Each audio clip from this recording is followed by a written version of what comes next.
తల్లిదండ్రులు కావాలని మీ కలను నెరవేర్చుకోండి. హెగ్డే ఫెర్టిలిటీ సెంటర్ ద్వారా ఉచిత మొదటి కన్సల్టేషన్ పొందండి. 8807447474. నువ్వు డైరెక్ట్ సినిమాల్లోకి వెళ్ళావా ఫన్ బకెట్ నుంచి, లేకపోతే మధ్యలో పటాసు?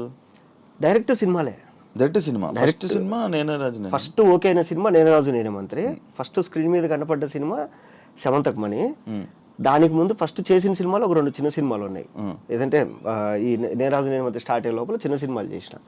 అది చేసిన తర్వాత ఏంటంటే ఇప్పుడు రాక పేరు వచ్చింది. ఓకే, దీపం ఉన్నప్పుడు ఇల్లు చక్కదిద్దుకోవాలి.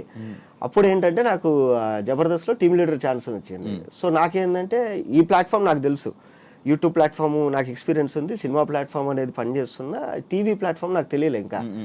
అప్పుడు ట్రై చేస్తూ అటు ఇటు అన్నప్పుడు నేను అన్న నాకు కొంచెం ఫియర్ ఉంది, స్టేజ్ ఫియర్. సో అది పోగొట్టుకోవాలి, ఈ లోపల నేను ఏదన్నా కొంచెం స్టేజ్ ఫియర్ పోవడానికి ఏదైనా చేసుకుంటా అన్నప్పుడు అప్పుడు మళ్ళీ వాళ్ళు పటాస్ చేయన్నారు. సో 12 ఎపిసోడ్స్ అది చేసిన. ఆ లోపల ఏంటంటే ఈ పటాస్ చేసి ఇంకా ఓకే జబర్దస్త్ టీమ్ లీడర్ తీసేసుకుందాము అని అంతా ప్లాన్ చేసుకునే టైంకి సినిమాలో బిజీ అయిపోయినా. అప్పుడు డైరెక్టర్ తేజ గారు వచ్చేసి, అరే నీకు ఎప్పుడు ఫోన్ చేసినా కానీ నీ డేట్స్ వల్ల ఇబ్బంది పడకూడదు అటు సైడ్ ప్రొడక్షన్ వాళ్ళు, సో నువ్వు మ్యాక్సిమం లాక్ అయిపోతే ఏదో ప్లాట్ఫామ్ ఫిక్స్ అయిపో. అప్పుడు నేను ఇంకా యూట్యూబ్ టీవీ 2 మానేసి ఓన్లీ సినిమాల మీద కూర్చున్నాను. అట్లా అలా షిఫ్ట్ అయింది. అందుకు పటాస్ అన్ని ఎపిసోడ్స్ చేసావా? 12 ఎపిసోడ్స్ చేసేసి ఆపేసిన. ఒక ఎక్స్పీరియన్స్ వచ్చింది. తర్వాత టీమ్ లీడర్కి వెళ్ళిపోదాం. స్టేజ్ ఫియర్ ఉందా? స్టేజ్ ఫియర్ ఉంది. అంటే స్టేజ్ ఫియర్ అంటే ఇది టీవీది. ఓకే, టీవీ స్టేజ్ ఫియర్ ఉంది. ఉందా? ఇక్కడ ఏంటంటే అన్ని సింగిల్ టేక్ లో చెప్పాలి. పటాస్ చేసేటప్పుడు కూడా నేను చేతి మీద రాసుకునేవాడిని. చేతి మీద గన్ పాయింట్స్ రాసుకొని పటాస్ చేస్తూ మధ్యలో అనుకుని చూసుకునేవాడిని. అవునా? ఓకే. అలా ఎన్ని సినిమాలు చేసి ఉంటాం మొత్తం దాదాపుగా?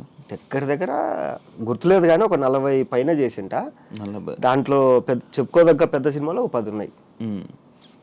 నేనే రాజు నేనే మంత్రి, దాని తర్వాత శమంతకమణి, తర్వాత కృష్ణార్జున, నువ్వు తోపురా, పేపర్ బాయి, తర్వాత A1 express, Kondapolam, Zombie Reddy,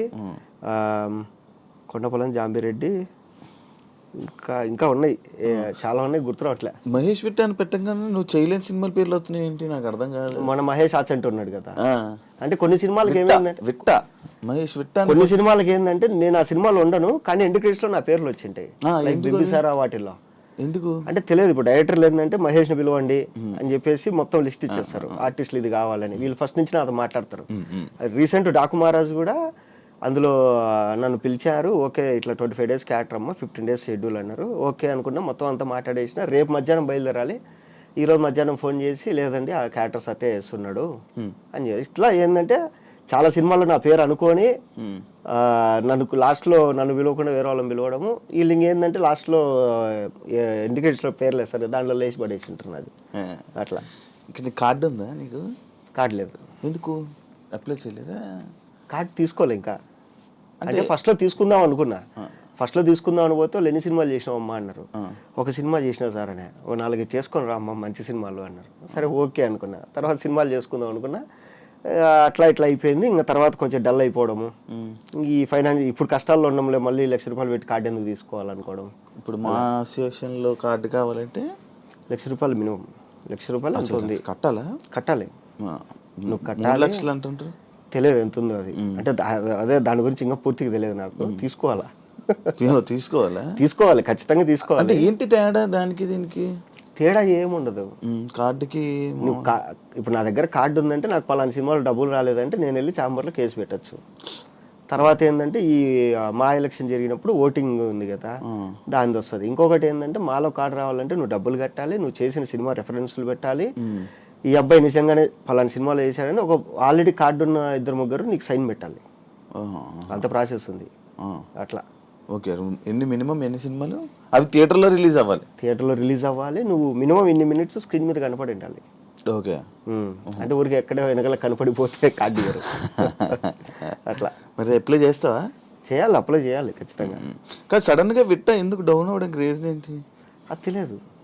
down అవ్వడానికి ఏంటంటే చెప్తా సింపుల్గా. ఏంటంటే ఇప్పుడు నేను ఎందుకు ఖాళీగా ఉన్నా అనేది నాకు తెలిసిందంటే దాన్ని రెక్టిఫై చేసి ఓవర్కమ్ అవుతాం కదా. అది తెలియదు కదా మనకు. ఎందుకు ఏమవుతుంది? అది ఏమైతే తెలియదు. ఇప్పుడు అంతెందుకు రేపటి నుంచి ఒక 1 week షూటింగ్ అన్నారు. ఓకే అంతా మాట్లాడేసిన, డేట్లు పంపించాను. నేను డేట్లు లాక్ చేసుకొని పెట్టుకున్నా. ఈ రోజు వరకు నాకు అడ్వాన్స్ పడలేదు, తర్వాత ఇది వాళ్ళు ఫోన్లు ఎత్తట్లా అసలు కన్ఫామా కాదా ఏంటి అని. ఇప్పుడు రీజన్ తెలియదు నాకు అక్కడ ఏమైంది రీజను అని. ఇప్పుడు కొందరు ఏమంటారు అంటే వీడు ఎక్కువ డిమాండ్ చేస్తారు అంటారు. అవును, ఎక్కువ డిమాండ్ చేస్తారు అంటే ఎక్కువ డిమాండ్ ఎప్పుడు చేస్తాం? మన చేతిలో 30 భయంకరంగా సినిమాలు ఉంటే డిమాండ్ చేస్తాం. ఇప్పుడు ఇదొకటి ఉంది, ఈ ఎక్కువ తీసుకుంటాడంట అని చెప్పేసి ఒక పుకారుతో ఫోన్ చేయడం.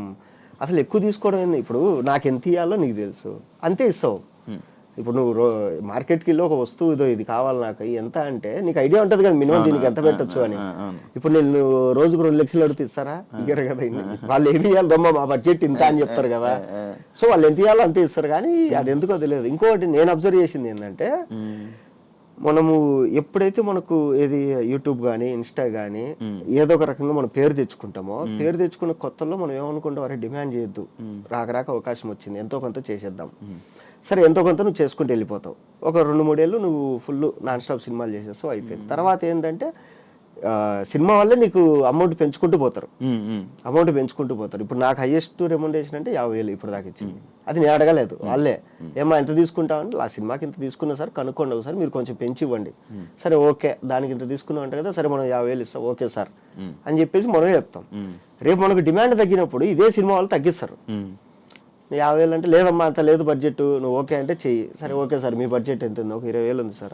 ఓకే పర్లేదు చేసేస్తాను సార్. ఓకే నీకు ఓకే అయితే వచ్చేసేయి. అట్లా ఉంటుంది. సో అట్లా ఏంటంటే నువ్వు బాగా అబ్జర్వ్ చేయి, ఎవరికైనా కానీ వచ్చిన స్టార్టింగ్ లో బాగా సినిమాలు ఉంటాయి, తర్వాత కొంచెం డౌన్ అవుతారు, మళ్ళీ కొద్ది రోజుల తర్వాత మళ్ళీ స్టార్ట్ అవుతాయి. ఇప్పుడు సత్య గాని, సుదర్శన్ అన్న గాని, తర్వాత బ్రహ్మానందం గారు కానీ, బ్రహ్మానందం గారు ఒకప్పుడు ఇరగదీసేవాళ్ళు, తర్వాత మధ్యలో కొంచెం కనుక తర్వాత రెడీ అవన్నీ మళ్ళీ ఎప్పుడైతే వచ్చినాయో దాని తర్వాత మళ్ళీ వెళ్ళుకున్నాడు. మళ్ళీ ఇప్పుడు చూస్తే మళ్ళీ తక్కువ కనపడతారు. అది మనకు తెలియదు. కాదు ఎవరైనా ఆపుతున్నారు అలాంటివి ఏమైనా ఉంటాయి ఏంటి? అట్లేం ఆపరు. రాజకీయాలు ఎట్లుంటాయంటే నీకు ఇక్కడ రాజకీయాలని కాదు కానీ అవతలోడు తెలివి. ఇప్పుడు ఒక క్యారెక్టర్కి ఇప్పుడు రైటర్లు, డైరెక్షన్ డిపార్ట్మెంట్, డైరెక్టర్ అందరు కూర్చొని క్యారెక్టర్ ఫైనలైజ్ చేస్తారు. ఓకే ఈ క్యారెక్టర్కి ఎవరు? రైటర్ ఏమంటాడంటే నేను రాసుకునేటప్పుడు పలానా వాడిని ఊహించుకున్నా వాడైతే బాగుండు అని రైటర్ చెప్తాడు. అసోసియేట్ డైరెక్టర్లు వీళ్ళు ఏంటంటే కనుక సార్ పలానా ఆర్టిస్ట్ అయితే టైమింగ్ ఉంటుంది, మనకు కోఆపరేట్ చేస్తాడు, పలానా ఆర్టిస్ట్ అయితే బాగుంటుంది. కొందరు ఏమంటారు డైరెక్షన్ డిపార్ట్మెంట్లో, సార్ వీడు కొత్త ఇప్పుడు వస్తాడు సార్, ఈయన పెట్టుకుంటే కొంచెం ట్రెండింగ్ ఉంటుంది. ఇలా క్యారెక్టర్ ఫైనలైజేషన్ అనేది ఉంటుంది, క్యారెక్టర్ ఫైనలైజేషన్ అని ఉంటుంది. సో ఇప్పుడు దీనికి మహేష్ విట్ట బాగుంటాడని అందరూ ఫిక్స్ అయ్యి మహేష్ విట్ట అని పిలుస్తారు. వచ్చిన తర్వాత ఏమ్మా ఎంత తీసుకుంటాం? సేమ్ సార్ నేను ఇంత తీసుకుంటాను సార్, మన బడ్జెట్ ఎంత? మన బడ్జెట్ ఇంత ఉంది. ఓకే సార్ పర్లేదు నేను చేస్తా అని నేను చెప్తా.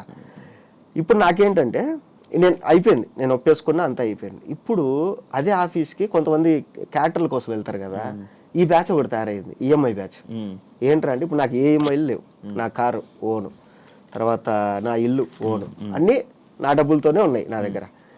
ఈఎంఐ బ్యాచ్ ఏంటంటే వీళ్ళు వచ్చిన స్టార్టింగ్లో బాగా సంపాదించేసుకొని ఒక 30 లక్షలు సంపాదించేసి ఒక 20 లక్షలు డౌన్ పేమెంట్ కట్టి ఈఎంఐలో ఇల్లు తీసుకుంటారు, ఒక 5 లక్షలు డౌన్ పేమెంట్ కట్టి కారు ఈఎంఐలో తీసుకుంటారు. ఇప్పుడు వీడికి నెల అయ్యేసరికి 1-1.5 వీడికి కావాలి ఈఎంఐలకి ఖర్చులకి. వీళ్ళు ఏం చేస్తారంటే ఇలా ఏదైతే మూవీస్ రెడీగా ఉంటాయో స్టార్ట్ అవుతుంటాయో ఆఫీసులకు వెళ్ళిపోయి కాళ్ళ మీద పడిపోయి సార్ ఎంతో కొంత ఇవ్వండి సార్, ఎంతో కొంత ఇవ్వండి సార్. నాకు కొంతమంది ఫోన్ చేసి చెప్పారు, మహేష్ ఈ క్యారెక్టర్కి నువ్వైతే 5 లక్షలు మనం బడ్జెట్ అనుకున్నది, అది కూడా మాకు ఓకే, బట్ వీడొచ్చి కాళ్ళ మీద పడిపోతారా, 1 లక్ష రూపాయలు ఇవ్వండి చాలంటారా, నువ్వేం అనుకోకరా పాపము వాడికి ఏదో ఈఎంఐలు కష్టాలు ఉన్నాయంట. సరే ఓకే సార్ ఇచ్చేయండి.